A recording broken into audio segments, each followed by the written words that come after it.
On this episode of the Healing Diaries, 3 top tips on how I stay consistent with my fitness. I may not have the diet down pat, but your girl stays active. So, tip number 1 is ain't nothing to start over. Only on a new do not love downward dog. It's a class where all the girls go. All the teachers are in this Pilates class. This Pilates class is your healing. Is your healing. Your healing. Is your healing. Is your healing. Your healing. Anyone into human design? Mm-hmm. 3 people. Okay. Well, we should look into it. It's based off of your birth chart, and I'm a generator. So generator means I need to be lit up and excited about what I'm doing. The moment that I feel bored, the moment that I feel disconnected to it, I can't keep showing up for it. And so yeah, I go based on my energy and where the season's going. So you kind of curate your business around your current journey. Okay.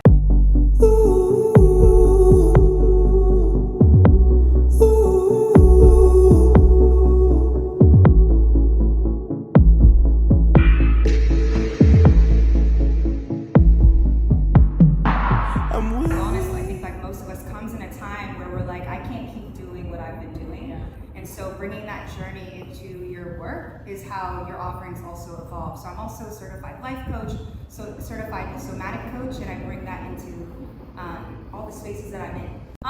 So the visual that I like to use is turning up the volume on different knobs, right? So whether it's the radio, just using that concept, is you have all your different entities. So for me, it's dance, it's community building, it's the podcast, it's coaching, it's facilitation, right? But there is a through line amongst all of that, and you are the through line. And so I think really tuning into the season that you're in, I did, just like you did the things that satisfied you within dance, and then something just kind of shifts internally of like, I love dance, but in a different way. So how am I still surrounded by dance without compromising my body all the time, or being in the studio late at night? There were just things I wasn't willing to do anymore. And For all the multifacetors out here, what are 3 tangible tips they can apply today for them to find a little bit more balance in their systems?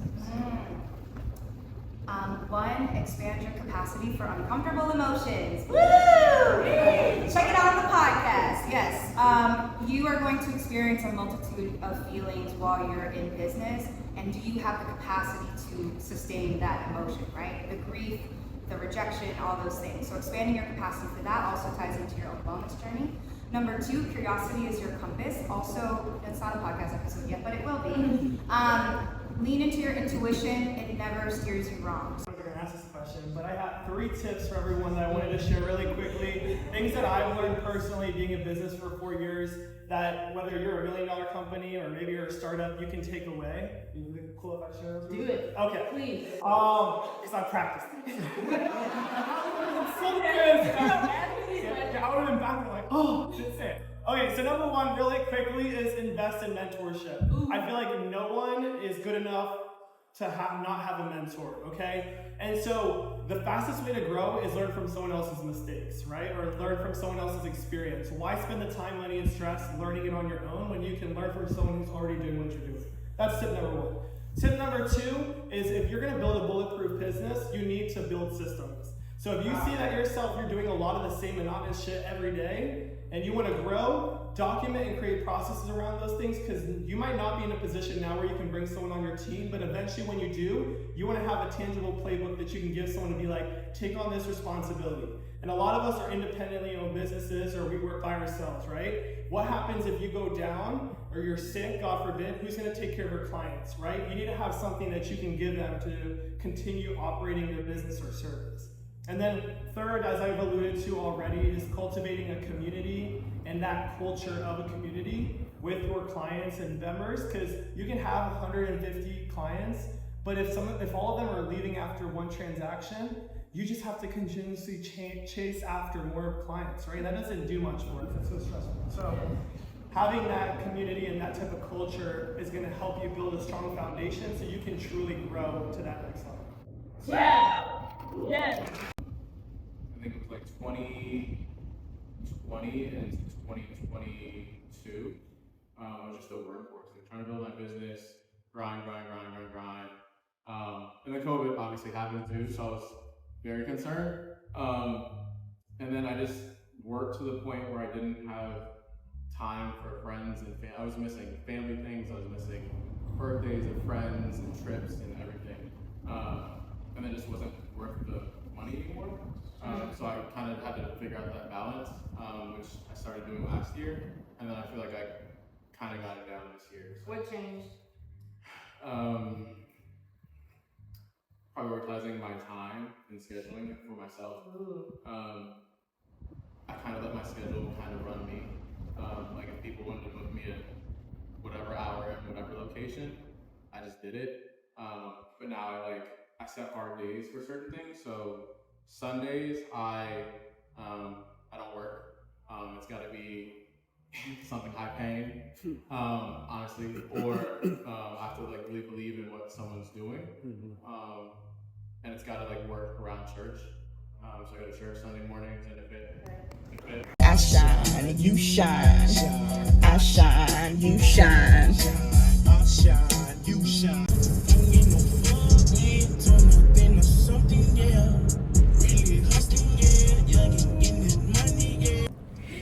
Hey y'all, so I am at Pilates, but I have about 30 more minutes before class starts, and I just want to talk to you guys about Friday night.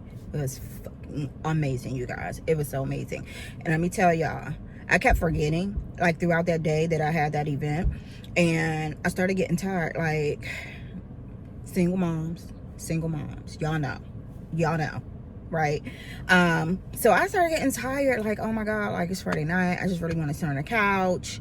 Again, remember I was telling you guys, if y'all watched my vlog back before where I had a Friday night event, it was my cousin's birthday happy hour. I forgot about it until the last minute because my head, y'all, listen, your girl be trying to get on that couch with her Jay and watch Love After Lockout. Judge your mama. That's all I be wanting to do, okay, on my Friday night. But I remember this networking event and I was like, I have to go. I really pushed myself to going, and I'm so glad I did. So first of all, I speak a lot about not having friends who do content creating, who does yoga, who does meditation, who's just in this wellness entrepreneurship world, right? But here is the upside to that for me specifically, right? And this is for the introverted girlies, right? My life has always been being in the back shadow of my friends, right? When I say this, I mean, if we go somewhere, I'm riding their coattail for whoever they meet. Once they've met somebody and they're talking and open, I start to feel more comfortable with opening up and joining discussion most of the time, anyway. But as far as me going out and bringing in people or, networking with people without them, it'll never happen. Y'all, there's one point in my life where I was trying to do AKA, right? Let's just put it out there. Trying to do AKA. And I would go to their community service events. I would go to the networking event. I would go to all of the things, y'all. I made one friend. We're still friends to this year, and this was literally 15, 20 years ago, okay? And I am so... Okay, first of all, I'm appreciative of the friendship. Let's just say that. But it was something that I noticed about myself. Everywhere I would go, all I really needed to make was that one friend. I wasn't really interested in making friends with the rest of the people, right? Make that one friend, latch on to them, which is also, let's keep it a buck, very restricting to the person who may not be as introverted as you. They may want to go out there and meet other people, and here you are hey, we're besties now, right? And so I noticed that I did that with that situation. In addition, as time went on, girl, one time we went to a wine festival, right? It was the first time me and my cousin going. We didn't really know much about how to wine festival the proper way. Let's just say that. So we just went with chairs. That's it. I had a hot oven. I had jeans and it was hot, girl. It was a mess. But I went to the bathroom. When I came back from the bathroom, my cousin found somebody with a tent, some weed, some food. It was we had friends, we had a tent, we had weed, right? Of course, the next year we went, we was laid out, y'all. We had food, we had the tent, we had our blankets, we had our smoke, we had all the things the second time. But the first time, again, it took me going to the bathroom before she was like, look, I ain't finna just sit here with this chick. I'm about to go make me some friends. It happens all the time. It happens all the time. Now, most of my friends who know me and used to hanging with me don't wait for me to leave or anything like that. They just go mingle and I'll be right behind them.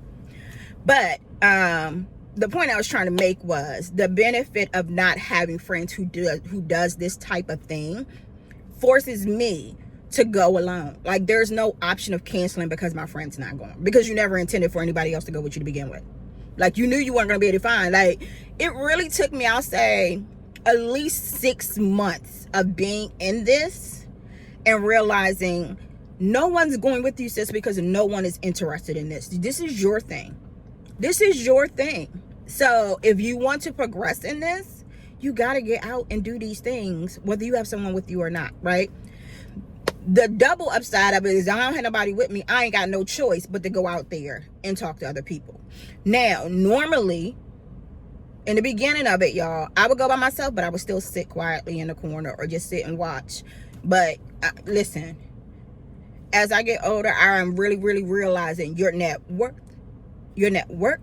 is your net worth. And at the end of the day, I need friends who are going to be able to speak my name in the rooms that I need them to speak my name in. And if my friends aren't in those rooms and aren't doing those type of things, then even if they wanted to help me, they couldn't. So I say that because I went to this event. My soul was fed. My soul was fed. And one of the things that one of the gentlemen said, the two things he said that I love that actually really hit home with me was, number one, he said that the connections that he made in 2017 did not really become valuable and come into like collaboration or rotation or whatever until 2020, 2021. Then he started being able to collaborate with these people. Then he was able to reach out to, like, it all made sense as to the purpose of the connection that happened in 2017. So I love that because it reminds me to just connect. It doesn't mean that there needs to be something happening now between me and this person. Matter of fact, I may not even see what the connection or the collaboration down the line may be right now, right? But if they are in this industry, and I was gonna say world, our bubble, if they're in this industry, then you definitely want to connect with them. And so Friday, I think connected with, it was about 40 people in the room. I connected with at least 20 of them. 20, 25. That's good for me. Yeah, listen, I'm one person, y'all. And it was, in the beginning, I didn't know how it was structured, right? So I didn't know, like, we're going to network first for the first 30 minutes. I just saw chairs seated. I was early, on time, early for Black people. I was early, started at 8. I was there by like 8:10. And so I just went and sat down. And I was sitting there, and ironically, one of the guys who was hosting came up to me and was like, introduced himself and was like, you want to get up and network? And I was like, yeah, I'll get up. Because now I'm realizing, that's what we're doing first. Because all the people who came in later were still standing and networking, but the people who were there early had sat down. So I wasn't the only one. It was at least 6 other people sitting down. And the reason why I say it was ironic that he said something to me is because he actually stood up on a panel during the Q&A session and said that his biggest struggle is imposter syndrome, and how he doesn't feel comfortable showing up on camera, and that he was petrified before this event, right? And this is someone who has a full gym, full business, so it was very, very motivating and inspiring to be in a room with successful business owners and to hear them talk about some of the same struggles that they're still currently going through that I'm going through. And it doesn't mean like I'm like, here's where the perspective mindset comes into place, right? Because somebody else is going to look at this and say, oh my God, so like I don't have a solution to get out of this, or I don't know, so I'm going to still be dealing with these feelings later down the line too, right? But my perspective was like, oh, so what I'm feeling is normal, and I can still feel this way and still be successful, right? Number one. And number two, one of the things that was said that really kind of tied it all in was one young lady. She was a ball of energy, y'all. Spanish chick. She was a ball of energy. I loved her. She said, what did she say? Oh, she said that in business you have to get comfortable being uncomfortable, right? So apparently they're always still worried about sales. One young lady was talking about how she would post and archive her stuff because she started getting in her head after she posted. Baby, if that ain't me. I was just saying I need to schedule everything. Let's just schedule it out, because I'll have stuff sitting there and then I'll start getting in my head about posting it. The other thing is, a young man said after she said that, the unfollow button is your friend. And at first I was like, what does he mean by that? And he said when he first started his photography business, he was following a lot of celebrity photographers, and he would get in his head because their work would be so good, and so he had to unfollow them so that he can just do him without constantly seeing what he felt like he should compare himself to, right? And I can completely agree with that, because I'll say about 2 years ago I stopped following bigger waist bead companies, because I started feeling like I was not only comparing myself, but I was starting to get in my head about their designs. Their designs would start to get in my head and start to stifle my own creativity. And so one of my girlfriends said that to me. She was like, it's one of my business besties, y'all. I used to have business besties, and now everyone kind of just like checked out. And I ain't gonna hold y'all. My business barely hanging on. Every month I'm like, do you want to continue to pay for all these subscriptions, the email, the website? You know, I understand why they checked out. However, for me, the waist bead is like the foundation, and it's like, rather than check out, I kind of just want to build on top of it a more purposeful business, and something that is going to give back to the community more, and something that's going to feed me and fall in line with my purpose of being here. So rather than just scratch it, I just want to build on top of it. But I do understand, and I'm gonna tell you, some days I envy people who don't go this route, who kind of can go to work and enjoy their weekends and not worry about all the extra stuff, right? But yeah, so he was right on point with that. And there's probably more I'm going to share, but I really want to get into Pilates because I want to get a good spot. I don't want to be late. I got to get a mat and so on. I need to go to the grocery store when I get out, and then I'm going to decide what I'm going to do for the rest of my day. Okay, y'all. Bye.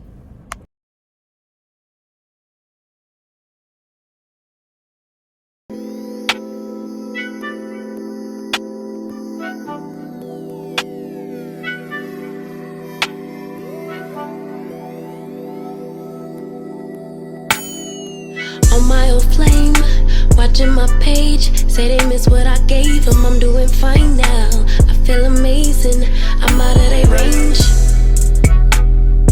Keep them guessing when they ask about us. Don't give them no time, that's how we stay up. How we up, but you stay down. Real nigga from the app, better play out. Spending time wind down, what is takeout? And when I'm in them walls, you feel it in your bones. I've been on the road, this choke that I hold on your soul got me making up for days out. Got you singing tones till you laid out. It feel like what we on never fade out. Fade out, fade out. I let it ride when I usually would've rolled out. Baby say please behave. One lady here by your side. I don't feel the ground.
Okay, y'all, so editor app here, right? Because I've edited this video, but I did not want to upload it or close it out or anything before I gave a few tips for introverts when it comes to networking. So I got my little notes in my phone, y'all. So number one, you want to start off small. Begin with like small gatherings. Like I said, the one that I went to was about 40 people. I didn't know how many people was going to be there.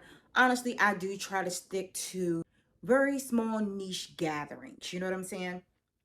Number two, prepare an elevator pitch. Y'all, I'm still working on my elevator pitch. I have one essentially for the waist beads, but I'm trying to figure out how to kind of merge my elevator speech into all that I do, like the yoga teacher, the domestic violence advocate, the YouTube vlogging. Like, I'm trying to find something that kind of wraps it all together into like a pretty bow where it doesn't look like I'm like flexing, like, oh, I do all this stuff.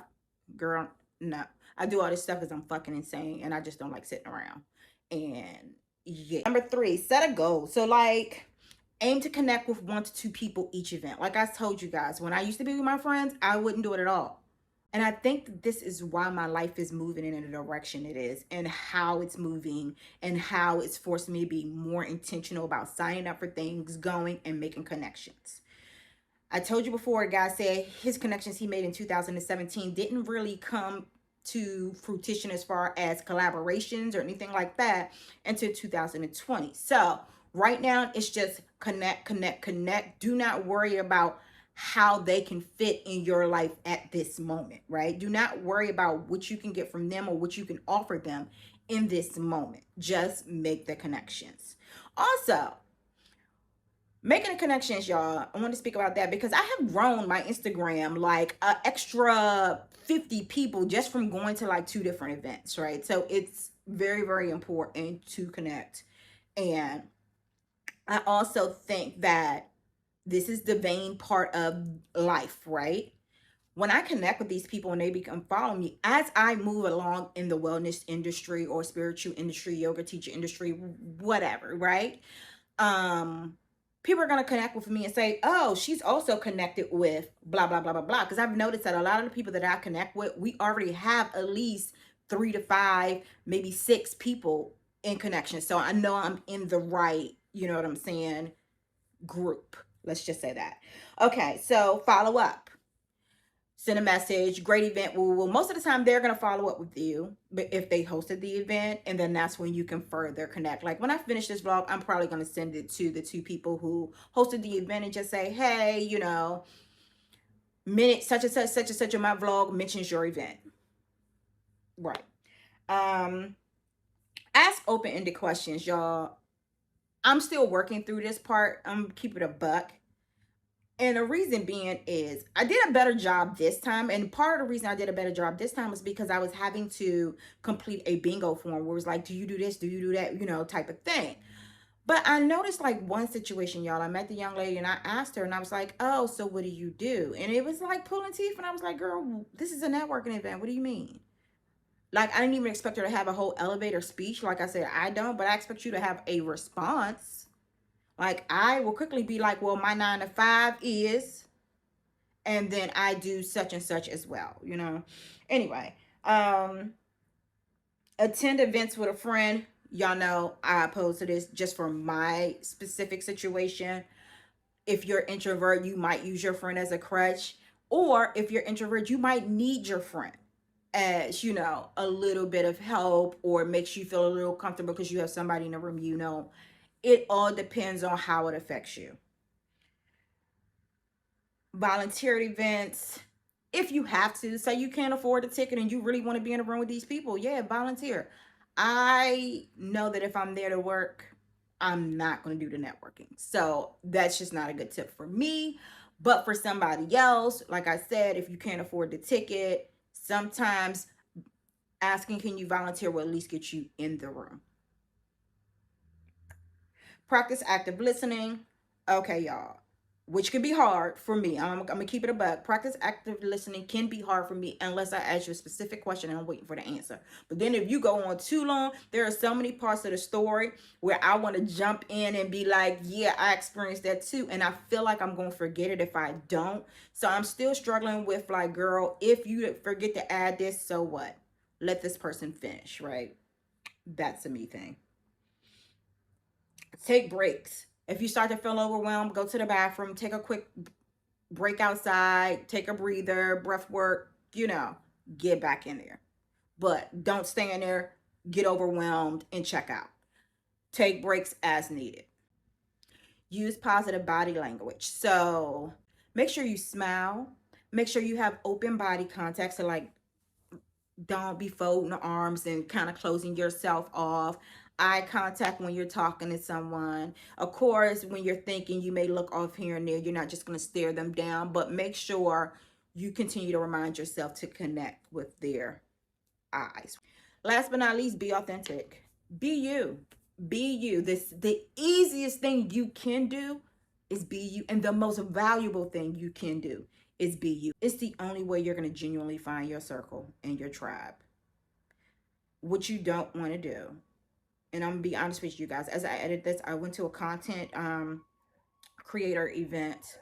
It was like a little shoot or whatever. On one of my photos, I didn't hang around because it didn't feel like my people. Amazing women, but it didn't feel like my people. And so I just wasn't going to waste the time sitting around too long. I was not going to be inauthentic to who I am, and nor did I expect them to be. So